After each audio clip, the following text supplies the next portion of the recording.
ಎಲ್ಲರಿಗೂ ನಮಸ್ಕಾರ. ನಾನು ಶಂಕರ್ ಭಟ್. ಯೂಟ್ಯೂಬ್ ಚಾನಲ್ ಹೋರಾಟದ ಅಮೃತ. ಹೋರಾಟದ ಅಮೃತ ಈ ವಾರದ ಸಂಚಿಕೆ ಮಾರುಕಟ್ಟೆಗಳಲ್ಲಿ ಲಭ್ಯ. ಚಾರ್ಮಾಡಿ ಘಾಟ್ ರಸ್ತೆ ವಿಸ್ತರಣೆ, ಲೂಟಿಗೆ ಇಳಿದರ ಚೌಟ. ಕುಮಾರಸ್ವಾಮಿಯನ್ನ ಕರಿಯ ಎಂದ ಜಮೀರ, ಎಲುಬಿಲ್ಲದ ನಾಲಿಗೆಗೆ ಲಗಾಮು ಹಾಕೋರ್ಯಾರು.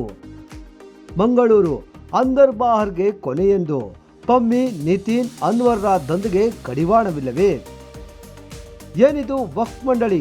ವಕ್ಫ್ಗೆ ಸೇರಿದ್ದ ರೈತರ ಭೂಮಿ. ಈ ಎಲ್ಲ ಲೇಖನಗಳನ್ನು ಓದಲು ಹಿಂದೆ ಕೊಂಡು ಓದಿ. ಬೆಲೆ ಕೇವಲ 10 ರೂಪಾಯಿ. ಶೇರ್ ಮಾಡಿ, ಸಬ್ಸ್ಕ್ರೈಬರ್ ಆಗಿ, ಬೆಲ್ ಐಕನ್ ಅನ್ನು ಒತ್ತಲು ಮರೆಯದಿರಿ.